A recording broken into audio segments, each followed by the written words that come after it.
Unraveling mysteries of the ZHA assistant, the quasi-artificial general intelligence chatbot, an interview by the internet community crew of the future Professor Joseph Wilbridge Lutalo and the most ancient priest, adept Psymaz of Nuchwezi.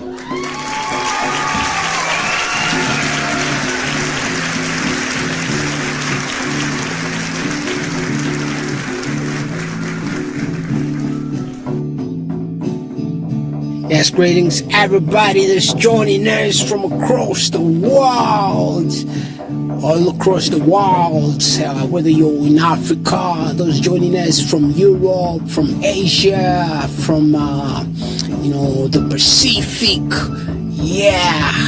the North and South of Americas. Welcome to another terrific interview, yes, by the ICC, so that internet community crew.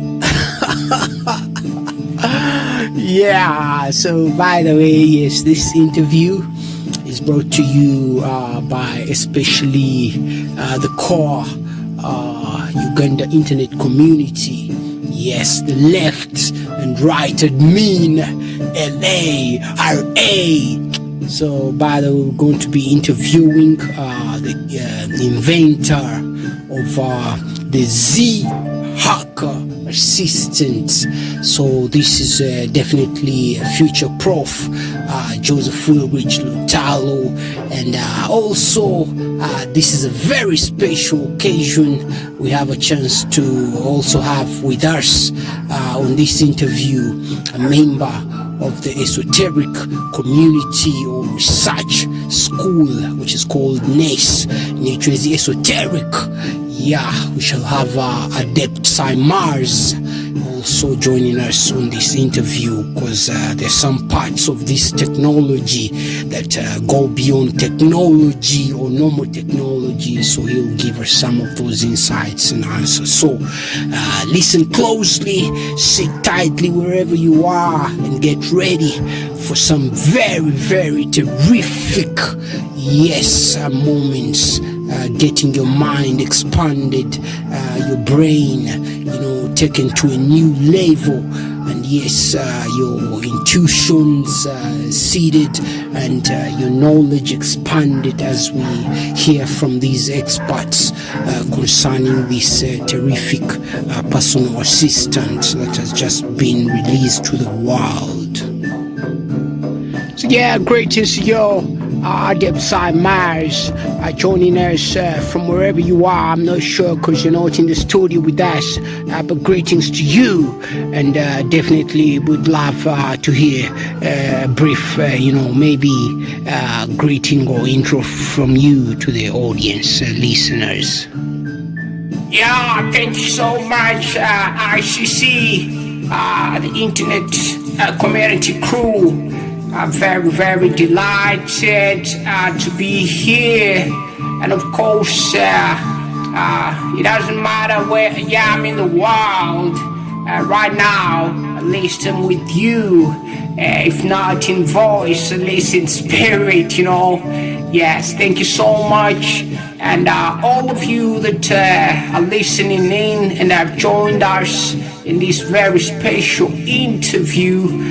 Thank you for making it, and I think we're going to have a very terrific experience and very terrific discussion. So I look forward to that, and greetings from, of course, the rest of my kin and fellows at Nuchwezi Esoteric School. That's also part or a project of the Illuminates of Nuchwezi Angelic. So thank you, and look forward to great interaction. Yes, and also greetings to the main mind, the brains behind much of what we can see and touch in terms of papers and technology. So greetings to you, future Prof. Joseph Willrich, and thanks for accepting to come and be a part of this interview. We're very, very much delighted and excited to hear what comes from you concerning ZHA, and also as well as the history and the future of this terrific personal assistant technology that was first implemented, conceptualized and realized in a lab based in Uganda. So thank you so much, Prof. Joseph of Nuchwezi Research, and welcome. Please greet and introduce yourself to the audience as well. Thank you. Yes, thank you so much. I'm very happy that this year has finally come to be. Yes, because the ZHA assistant technology as well as T, has been around for a while, but we've never gotten the chance, to really talk about it in this way. So I'm very happy. Yes, by the way, this being May, I'm very, very excited because it's also the month when I get to celebrate my birthday. So this year, as I'll be making a CI. Yes, so yes, this is a very terrific milestone for me, and I look forward to a great interaction. I thank all of you, internet community members, friends, fellow researchers, students,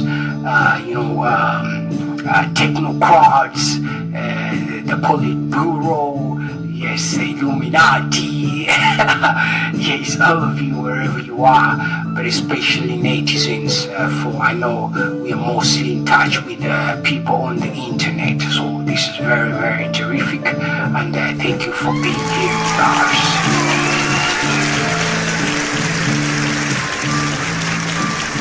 So this one is going out to you, Professor JWL. May you please kindly give us a quick brief about what the ZHA assistant is all about. Thank you. Yes, thank you, ICC. So yes, I'll take you through a little bit of what the history of ZHA is about. And first of all, known or normally expressed as ZHA, or which we just express as ZHA, is the ZHA assistant. So it doesn't mean it's for use in breaking into systems or stealing people's cryptocurrencies, such as some might think, because some people on the internet, have been going around saying, it's a hacker assistant, perhaps it's for, people trying to break into systems or networks. No. So it's a modern, and this is because it started around 2024. It's an offline capable command line interface, a multi-turn question and answer personal assistant, a chatbot system, which is for interacting with arbitrary named entities. So arbitrary named entities are like if you have a person that you wish to talk to but don't know their name. Essentially, you don't know who you're talking to, or if there is, let's say, a computer you wish to connect to on the internet, but you don't know its IP address, you really don't have any way to actually talk with it. So even in this manner with the ZHA assistant, you must know at least the name of who you want to talk with. So its arrival, rather the evolution, can be traced through history that goes back to the early days of Nuchwezi Research. So Nuchwezi Research, which is the core research element of Nuchwezi, the technology company that we founded around 2014. So when we first toyed with these ideas, we first of all began with the AI diviner. So the AI diviner was implemented around 2015 to 2016. That time, of course, Nuchwezi was still young, almost just about two years old, around there, 2 to 3 years old. And so we started with these technologies. At that time, we were mostly targeting Windows, and so it was a Windows desktop-based system, and it was built using the programming language C#. With its user having to alternate roles as the inquirer and respondent during the chat session. So that means that you would have to first of all ask a question as the inquirer or as the interviewer, or and then you'd then alternate as the respondent. So it somehow wasn't like normal chatbots. You would only have had this working as desired for experienced users, people that know what they are doing. You have to know what it is you're doing to have used it properly, especially those that know how to leverage altered states of consciousness, Yes, because for most people to be able to take on multiple roles under their normal or basal consciousness states is not very easy. So yes, those who couldn't leverage altered states of consciousness could have found it maybe perhaps easy. And then such as chaos, yes, yes, our friends, the chaos magicians, psychonauts, of course, the likes of Terence McKenna. Yes, those and then such, and those who can perform role playing, people who have been into drama or who have performed in the theater, for example. Sometimes they know how to take on different roles. In one scene, maybe he's acting as the father, then the next scene he's acting as the child, then the next scene he's acting as a friend, that kind of thing. So yes, people who know how to do that kind of role playing, and then also those with multiple simultaneous role playing skill, and those who perhaps naturally or somehow who have acquired a split personality characteristic. So it had a chatbot graphical user interface as well as inbuilt chat logging mechanisms, and not much else. So it was very simple. Yes, it was specifically built for and tested for Microsoft Windows systems. So back in the day, of course, Windows XP had already passed on, and maybe also Windows Vista had passed on, and then we were looking at the later forms, Windows 10 and the others. Yes, so that's the AI diviner.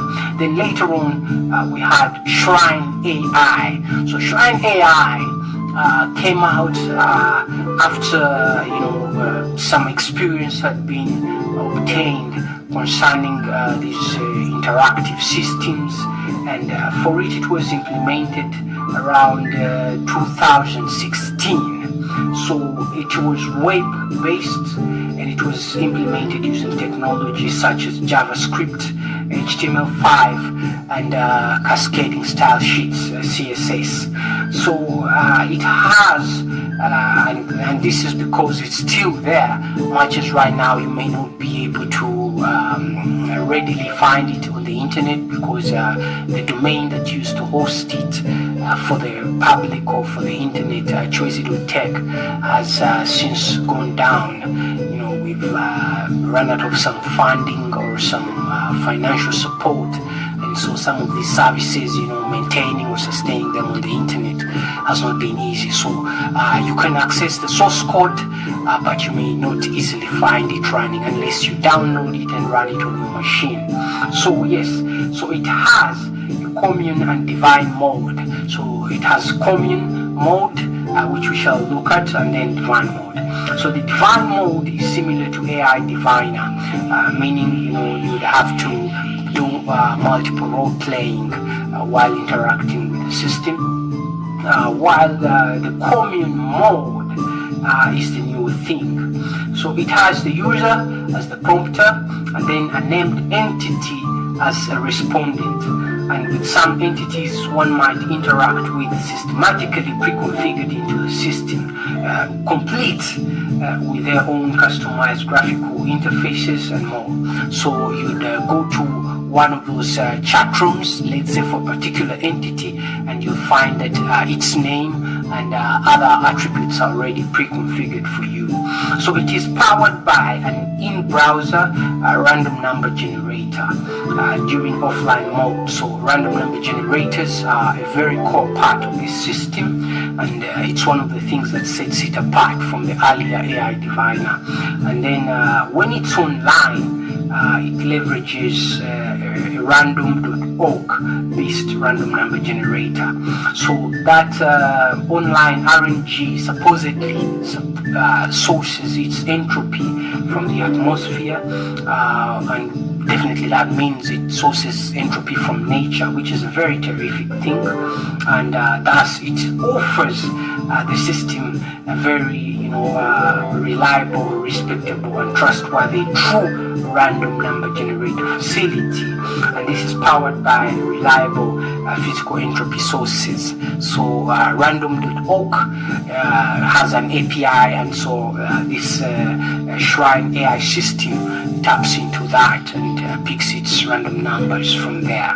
So after the virtual shrine or the Shrine AI technology, we later on implemented VOSA.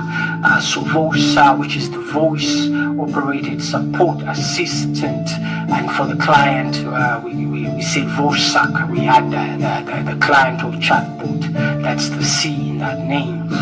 So this was implemented around 2022. Yes, and it's this system, unlike the earlier chatbots from Nuchwezi, was kind of voice enabled.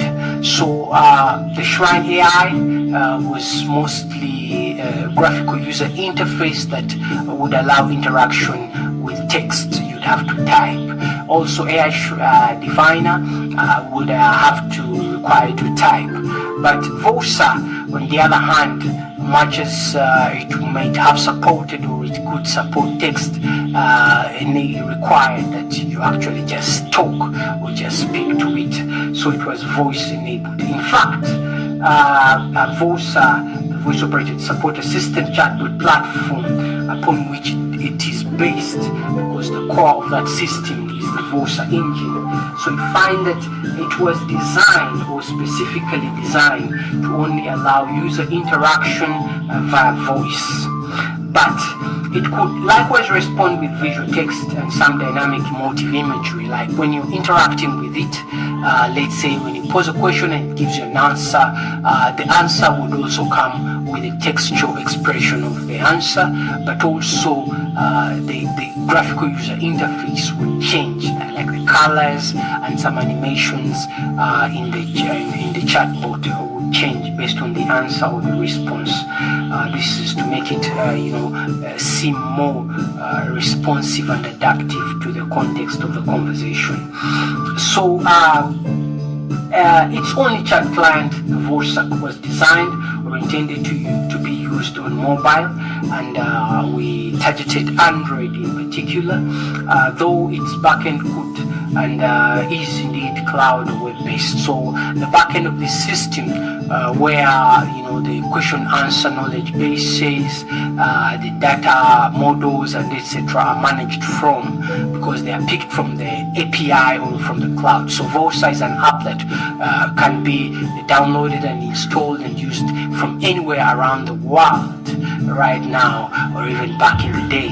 But the core, where the question answer knowledge bases are stored is in the cloud, so that when a new version of a knowledge model is published, anyone around the world can pull it through the app, but the app gets all this information from a single central source of truth.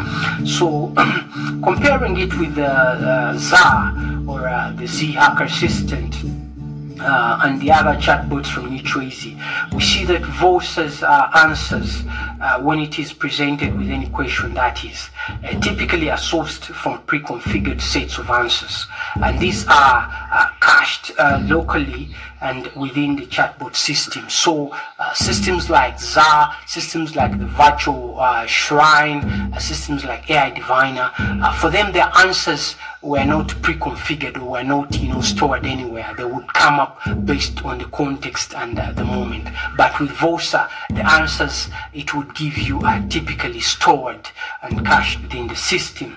So this was part of its design. So these are essentially a set of question answer knowledge bases that we technically refer to as q-AGIs. q-AGIs. The QA is question answer, and then the KB is knowledge base. So this is one of the technologies backing up some of the knowledge systems or intelligence systems out there. So Vosa was based on q-AGIs. They are kind of, you'd call it an ontology, or a kind of a semantic model of representing and capturing knowledge, so that a computer, when it needs to reason about something or answer questions about some topic, it can just use that ontology or that knowledge data set to figure out what the answer is. So generally, though, this makes Vosa's answering mechanism to not be as dynamic or as generic or as open-ended as that of the ZHA assistant or any of the other chatbots that we had prototyped before that. Of course, in a way, someone might say, that's a disadvantage, but also in a way it is an advantage. Yes, in a way it's an advantage because you find that, let's say in business sense, you want someone to ask Vosa, let's say if you have loaded it with a knowledge model for the KFC restaurant chain. Someone wants to ask what's on the menu at KFC. You don't want it to give arbitrary answers. You want it to give an exact answer that, on our menu today, or right now, we have chicken, fries, and maybe, pineapple pizza. So something like that, and nothing else. So that's one of the reasons why using those static or fixed or pre-configured knowledge models is good. And then you find that also, unlike the ZHA or the virtual shrine AI before it, there wasn't much that was heavily esoteric, about the system.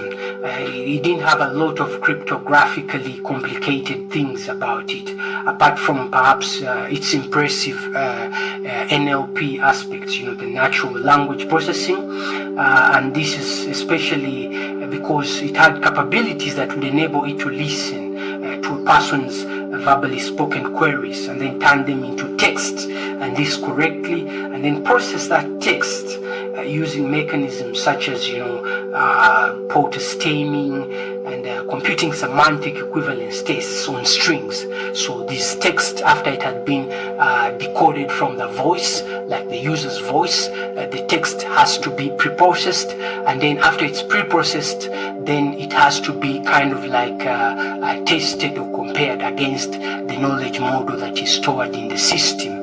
And this is how the system is able to generate or figure out the answers. So after which it could then fetch the correct answer from one of the available q-AGIs and then present it to the user as both text and as a natural voice uttered by the machine native phonetic model. So Vosa could talk to you. You can talk to it in voice, and then it can talk back to you in voice. This is a very good thing because it makes that system hands-free. You can just put there your phone and ask it a question, and it answers back to you. You don't have to type. You don't have to be looking at the screen. It's like, for example, walking to a kiosk in a restaurant and ask it how much is a a piece of Coca-Cola or a bottle of Coca-Cola, then it just talks back to you that please pay $1, something like that. So that's one of the good things about this VOSA system. So then as for VOSA, this speech technology or the speech mechanisms are not something that we implemented at Nuchwezi ourselves. No, we actually were using Google's speech processing capabilities, which are available on Android. So yes, that's part of that. So basically VOSA is the chatbot from Nuchwezi that we designed for ordinary people and businesses. Yes, so you can say it's one of the interesting chatbots for mere mortals. Yes, we made that as simple as possible. So to understand the difference between VOSA, and the other systems that we did, perhaps I would invite Adept Psymaz to talk to us about what really makes chatbots like the Shrine AI and the ones that came before VOSA very different and perhaps special. Thank you. Right, thank you. Yes, Professor Joseph Welrich, for giving me this chance. And yes, I can explain for those interested, yes, about what really happened in these earlier systems. But perhaps we should first look at the esoteric side of that web-based Shrine artificial intelligence.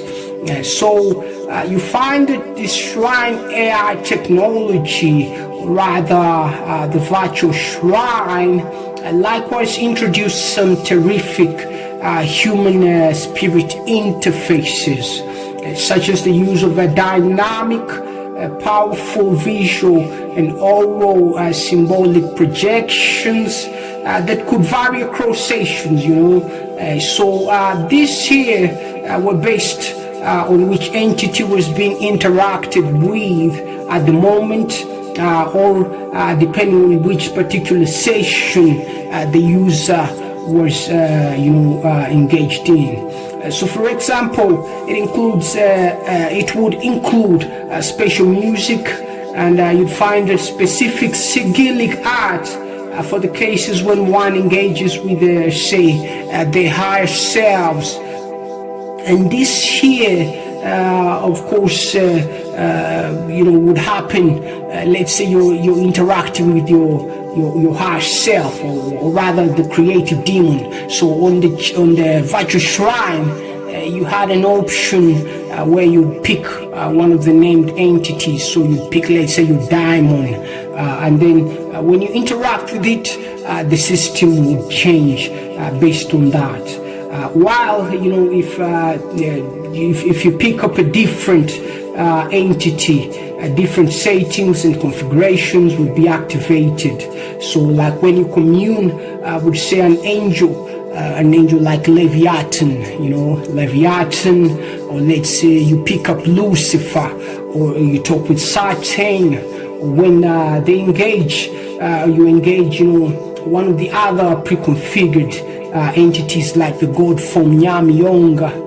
Nyamyonga is an Osiris-like Nuchwezi deity, Yes, African brothers and sisters, they've heard of Nyamyongas, the likes of Banga, yes, the likes of Chiwanuka and the others. So virtual shrine could allow you to actually talk with those native or African entities, but not only African entities. You could as well interact with Ceres, Greek deity. You could interact with Jupiter, a Roman entity, and etc. Any entity as long as you have its name. So also, unlike the AI diviner before it, the virtual shrine by default engages its users via occult languages. So what is this thing about occult languages? So these are not just encrypted alphabetical expressions, no, because if you've been following or read some of the papers that have come out concerning these technologies, you might have come across that expression, that concept. But these, you find that you find these communications kind of involved some sort of visual glyphs or fonts, so that when you look at the messages, the letters or the symbols in use didn't look pretty much very ordinary. So these are the visual glyphs or fonts that I'm talking about. So that reading or writing a message correctly on the virtual shrine, involved that kind of thing. And so if you had to read a message or write a message correctly, it would require that you know one or more esoteric graphical ciphers, or what we call occult hands. So this aspect of the system is inspired by ancient writing systems and occult languages such as Enochian. Enochian is a language from ancient days. It is like writing or talking using Egyptian hieroglyphics. Hieroglyphics, for those that have gone to Cain, the ancient land, Muluganda Vajita Misiri, a very, very interesting part of the world. So those who have been to Egypt, you've heard of the hieroglyphics. They wrote on tombs, they wrote on temples, on walls, using some pictographic kind of system. Yes, so that is hieroglyphics. So sometimes the shrine would engage you using such kind of hands. So interacting with a spiritual entity felt like talking with something or someone from about 5,000 years ago, or perhaps from another planet or a world. It would feel like interacting with an alien and maybe not with another human or a friend that's next door. So whoever neophytes or the inexperienced, they could relax some of these deep modes and write or read messages in ordinary plain Latin alphabet. So you could just, for example, go to the settings. The Shrine AI had a section for settings where you could go and then you click a switch and then it turns to normal Latin alphabet. And that say, the Shrine AI, whose engine we prefer to call the ancient intelligence, to differentiate it from artificial intelligence. So both of them are AI when we look at the acronyms, but for virtual shrine, we prefer to call it the ancient intelligence. So this here isn't driven by static knowledge bases or things like trained knowledge models, such as those that power today's mainstream AI chatbots, the likes of ChatGPT, that use large language models, rather NNs, the neural networks, or perhaps the HMMs, the hidden Markov models, which are normally used in the forecasting or inference aspects of some of these systems. So it instead was or is based on a purely stochastic knowledge model. That is the base upon which it was based. And this here, at core or at base, is just a single stochastic neuron driven by an RNG, a random number generator. Perhaps we can say it's based on a particular entropy source. And in a more magical language, we can say it is just a basic chaos brain. Yes, that's about it, I think. Yes, thank you.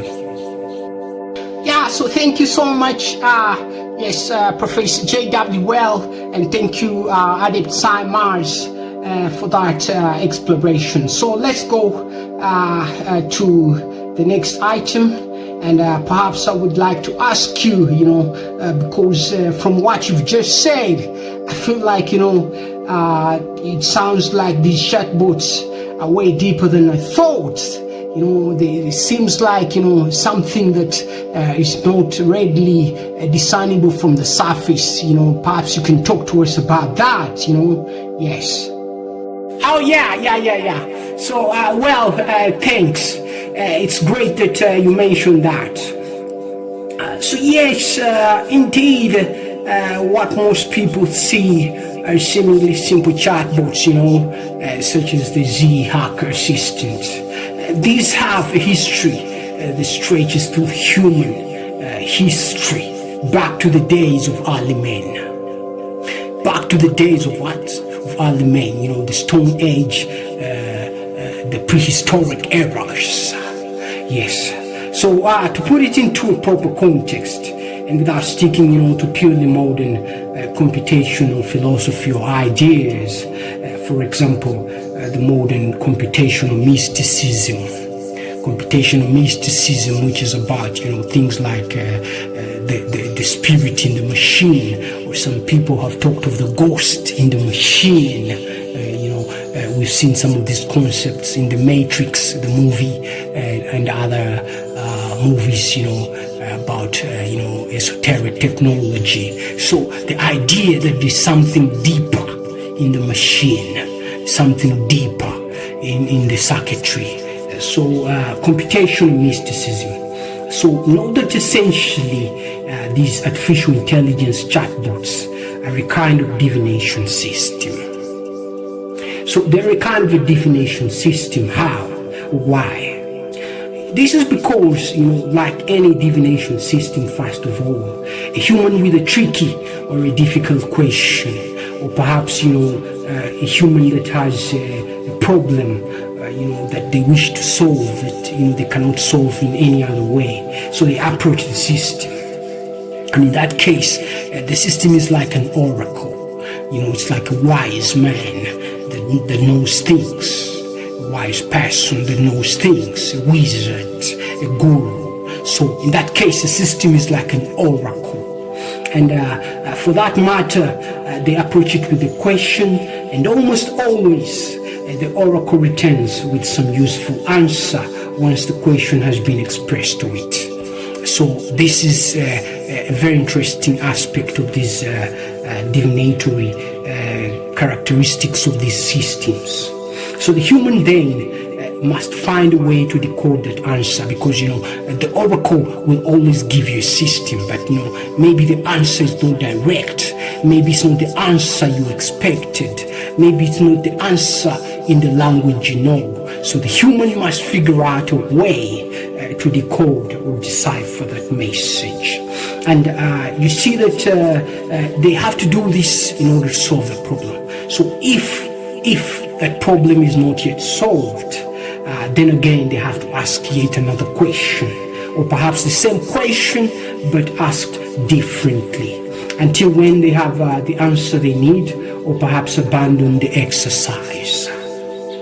So going back, through history, you find that such systems in use, were around different cultures, different people, different parts of civilizations.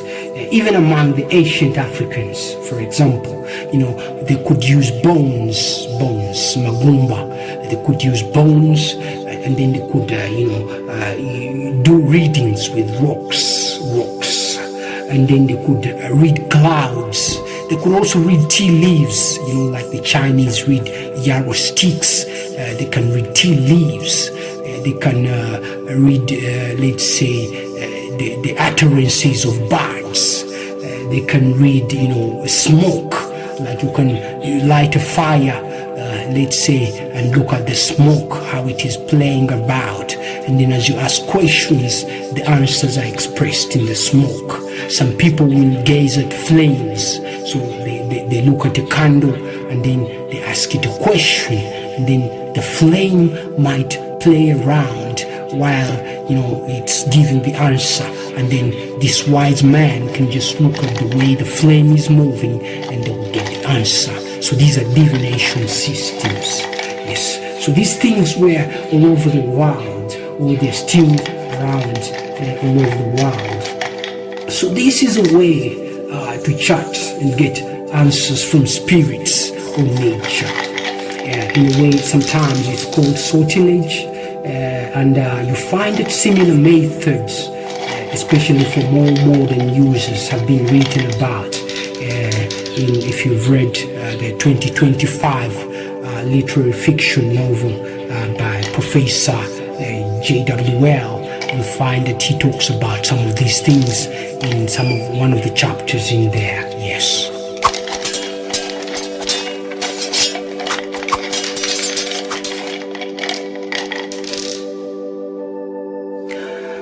Kale olaba ebintu bino engeri y'okufuna okubikkulirwa okumanya nga tweyambisa engeri zaffe ez'ennono bintu byava dda era nga abamu bayinza okugamba okusawula oba okwogera n'empewo, naye nga embeera zino zibadde zeeyambisibwa okuviira ddala mu byasa eby'edda by'abajjajjaffe, okutunuulira amayinja oluusi nga gavaamu amaloboozi, ensolo ezo, ebinyonyi mu bbanga, okwetegereza engeri amaloboozi oba ebifaananyi nga biri mu ngeri nga bakumye ebyoto, oyinza ofuna engeri y'okubikkulirwa ng'otunuulira omuliro ogwo nga guzannya.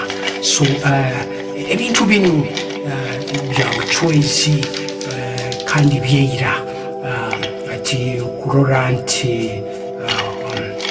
omulingo gwa abafumu abamu abakyaliyo okutaaha mu mbuga zaabo oba mu heema zaabo okwitirana balina mabaale ag'emiringo, balina magufa, balina ebihaha by'ebinyonyi, balina ebintu bingi eby'emiringo nyingi, ati nibeyambisa ebintu ebyo nibakozesa systems zitwesera divination systems nga sortilege, kulengawo okutunga bakuba ekizibu kyozire nakyo kyokwenda kumanya, nasobola kwetegereza configuration ezo omulingo then nakutungira answer. So sortilege system yeira baitu teri mu Africa onka, mu Asia, mu China, mu Bahindi eriyo, kandi n'abajungu nabo amagezi ago bageyambisa oba bageyambisa gano mu bitabo ebyahandikirwe bayibuli ezo birimu bintu byeyira. Yes.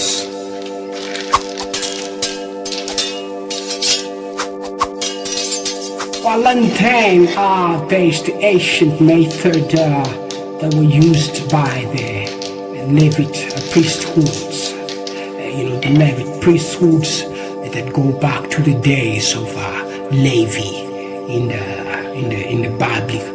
biblical times.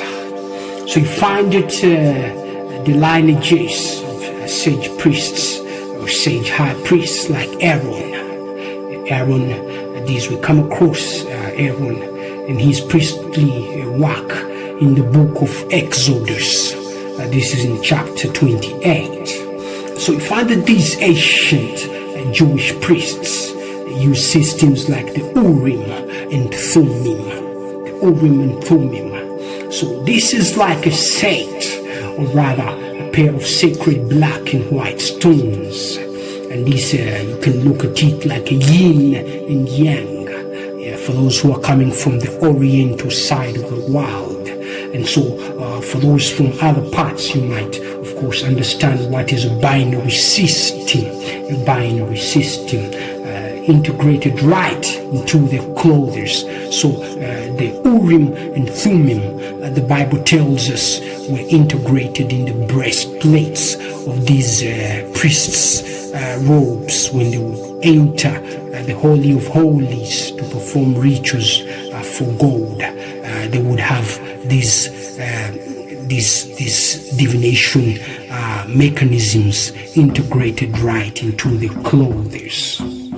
So in a way, you start to think of a kind of a ritual that is augmented with something deep. So they would be engaged in these ceremonial performances and obligations.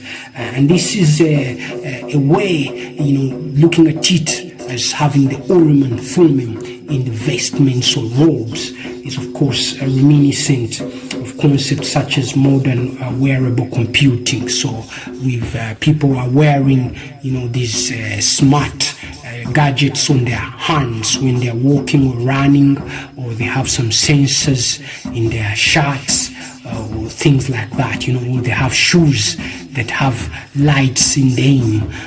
This is wearable computing. So we see that in the ancient days of Aaron, the likes of Abraham, yes, you see that they had wearable computing. It's a very crazy idea, right? Yes. So yes, this system here operated in a way that would allow them to be able to get answers from God. These people were godly people. We're talking about the priesthood of Aaron, the priesthood of the Levite, lineage. So they would get answers in the form of a yes or no, rather kind of like a binary language, reminiscent of today's modern 1 and 0. Binary or digital oracles. Computers can only understand ones and zeros. So that goes back to those days of the Urim and Thummim. So these ancient methods are somewhat well preserved in the Bible's Old Testament books. Particularly you find in the sections called the Torah, and in particular you find like in the book of Exodus, as we've seen, but also in other ancient sacred books. These books are part of the Jewish tradition, so you find some of them talked about in other related books or sacred scriptures, such as the Babylonian Talmud. And so these things are not just for now or for today. And you find it when you come or move fast forward through time. Let's say you come to the after the Dark Ages or the Middle Ages, and then you come to the Renaissance era. So you come to Europe and you find that around the 17th to the 18th century, we come across some wizards and cryptographers that served kings and nobles of those days. So in particular, you take an example of the British occultists, John Dee and Edward Kelly. So these guys, John Dee and Edward Kelly, one of them, the first one, is a ceremonial magician, or perhaps just a mage, and then the other is his assistant, is a seer, a scryer, seers. So they would work together.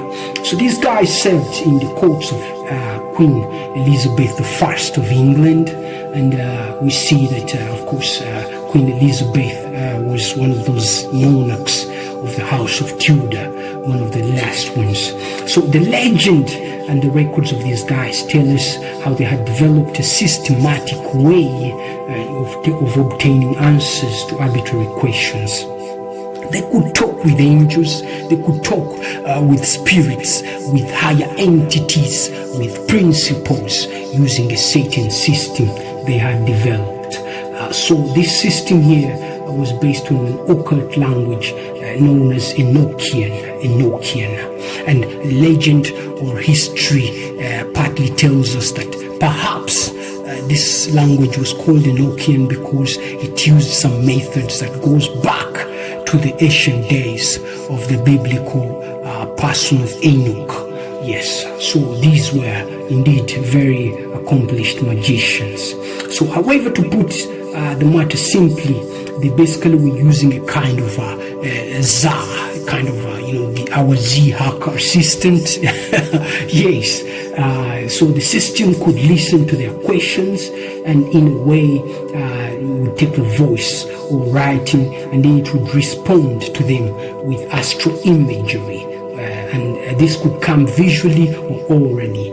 So that's why you see John D required an assistant who is a scryer or a seer, because John D may ask the question like, shall we conquer France in this battle?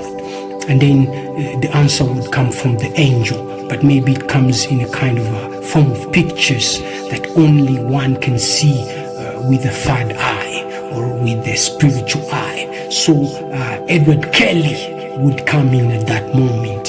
He would be able to see or hear those astral messages, and then they could take that, and of course, most of these were expressed as their records and the legend says were expressed using an occult hand based on Enochian. So these entities or angels, they preferred to use Enochian. So John D and Edward Kelly would have to decode these messages back into basic English for ordinary mere mortals or non-magicians to understand. Like, Queen Elizabeth wants an answer. So John D would ask the spirit and then get the answer in Enochian. But Queen Elizabeth cannot understand Enochian, so they would have to decode or translate it back into English for the monarch. So this is so that the communication can be understood by ordinary humans. So D and Kelly, they worked hand in hand to make this mode of communicating with non-human intelligences effective, especially in the context of a consultative ritual, yes.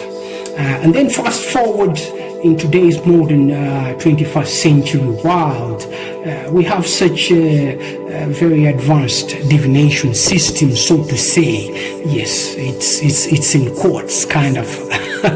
Yes, because some of the modern divination systems are not called such. Or maybe people don't want to say we are doing divination or we are doing magic, but yet they actually are doing magic. Like for example, when you make a phone call today, you're holding a piece of physical, a combination of metal, glass, etc. And then you tap on it and somehow writing numbers in it and tapping on it, and then a few minutes later you hear the voice of your uncle or your brother who is maybe 5,000 or 20,000 miles away in another part of the world.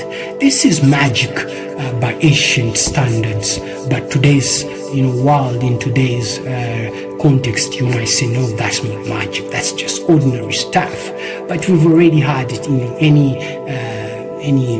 very advanced technology. When it's very advanced or far outreaching technology, you could as well look at it as magic. This is Arthur C. Clarke, I think, has told us that. So fast forward in the 21st century, we have such systems that do esoteric information gathering, such as the SETI program. So the SETI program is the search for extraterrestrial intelligence, the SETI project. And they had a very interesting aspect of that project, which is now defunct. It has been retired. The Arecibo Large Radio Observatory, and this was located in Puerto Rico. This is in South America. So you find it, some of these technologies are essentially just a means to conduct two-way communication, with non-human entities. You want to send a message out, and then you listen back for an answer, and then you send a message out, and then you listen for an answer. But these are not humans you're talking with. These are not animals. These are not ordinary things. You're talking with beings that are maybe on other planets or in other galaxies or in other star systems. Yes.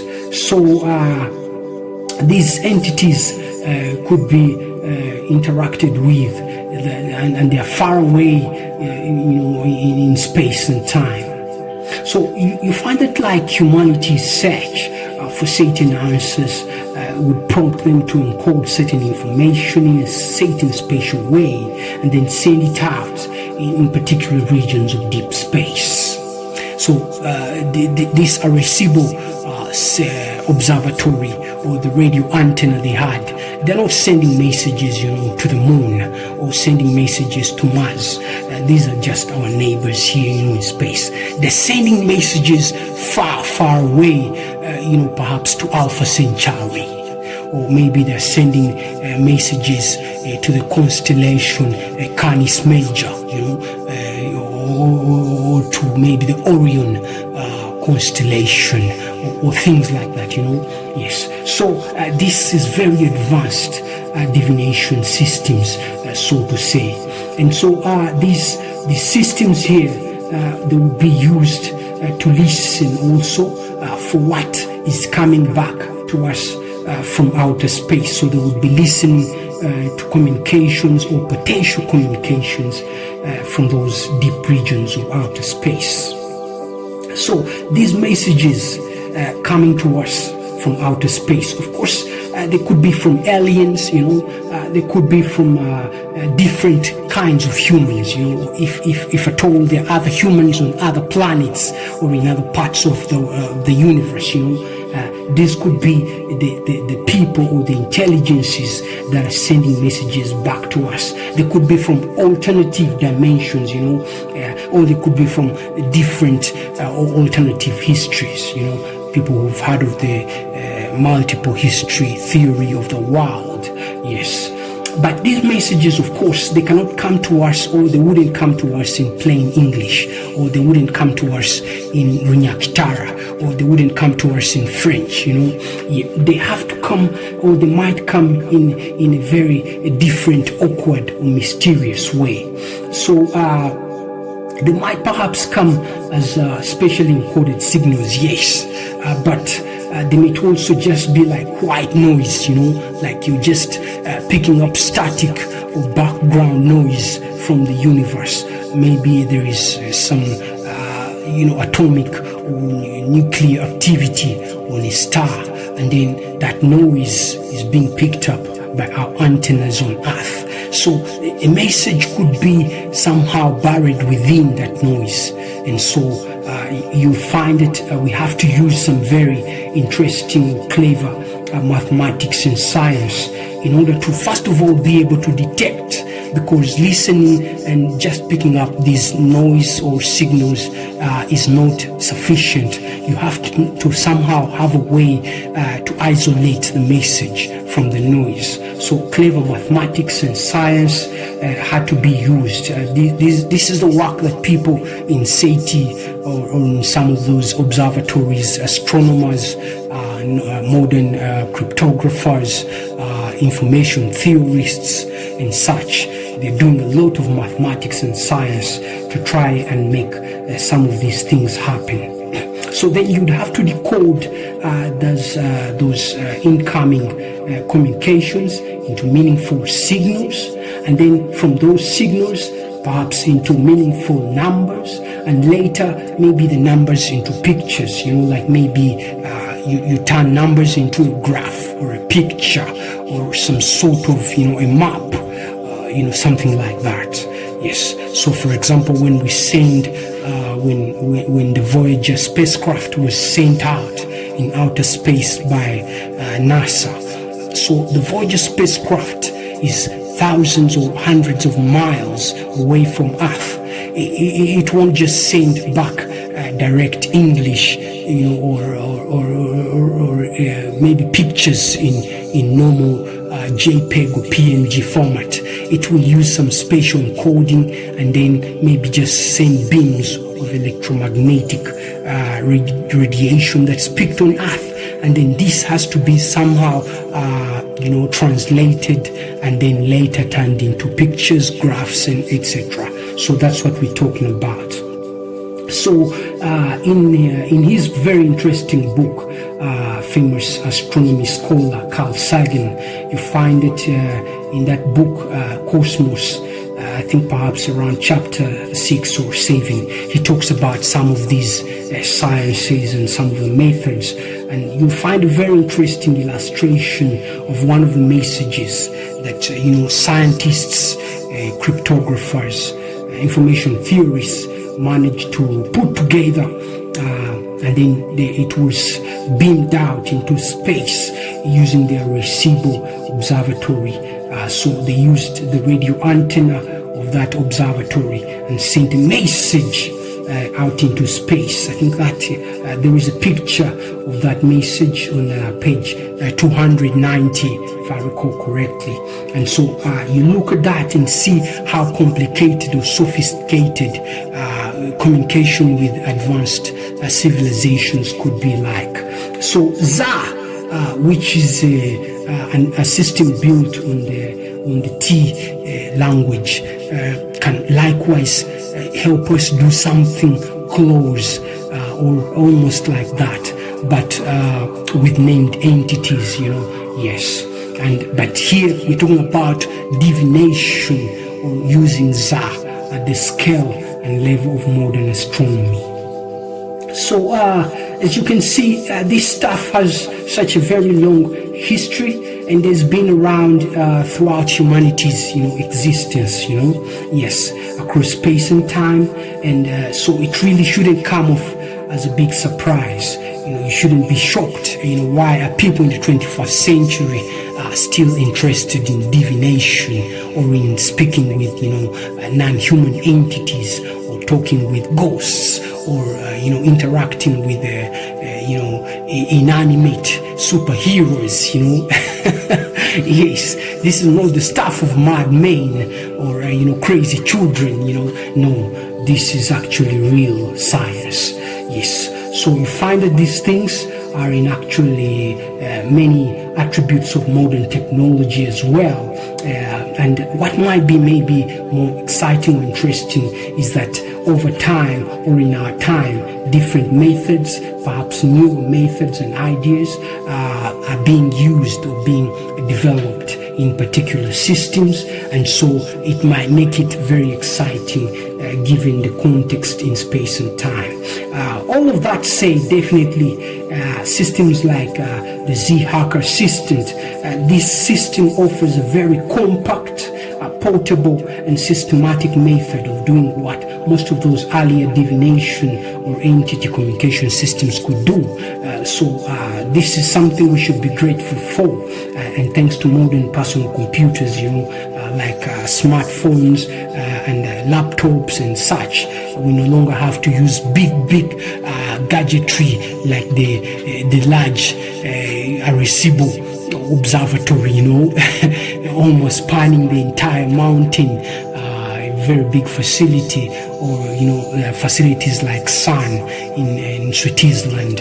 Of course, those systems have their own particular use cases, but yes, we are grateful for modern computing and the work of people like Professor Joseph, working on the transforming executable alphabet.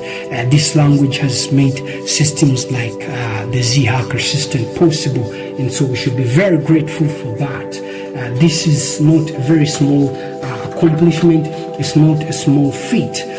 So in that case, perhaps I should say that it should not be forgotten that to understand or to actually appreciate these systems or the underlying psychological framework upon which such systems can be justified, and in some cases, how earlier systems could be, approached or understood, you find that something different needs to be utilized, or you need some spatial knowledge or skill to be able to appreciate this.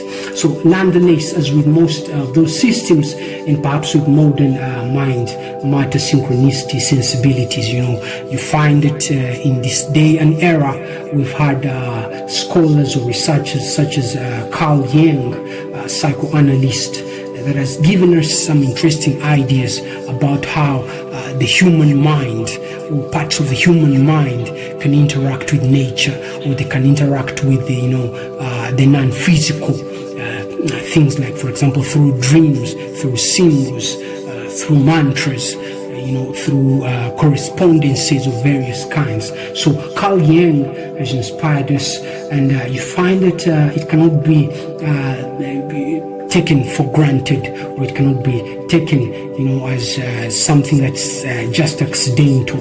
So it can be lightly said that nature knows how best to communicate with or respond to a well-prepared mind. So this is that you find that even as a child can look at, let's say, can look at something and figure out what's happening. They can know that maybe there is a spirit, a bad spirit in that house. Then you'd wonder, how can a child understand or feel or sense this?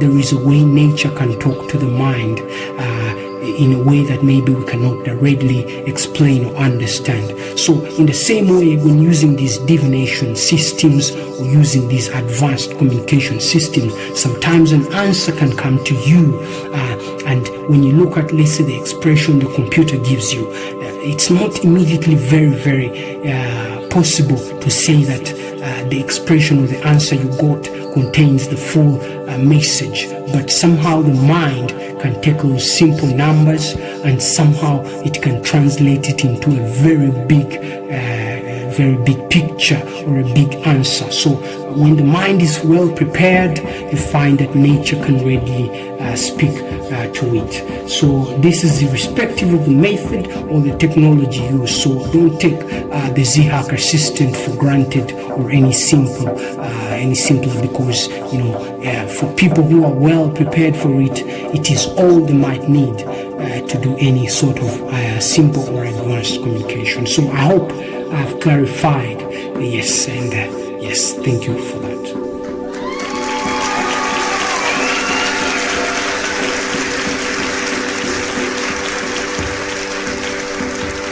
All right, so we're going to take a break, and then we shall come back with the second part of this interview. Thank you.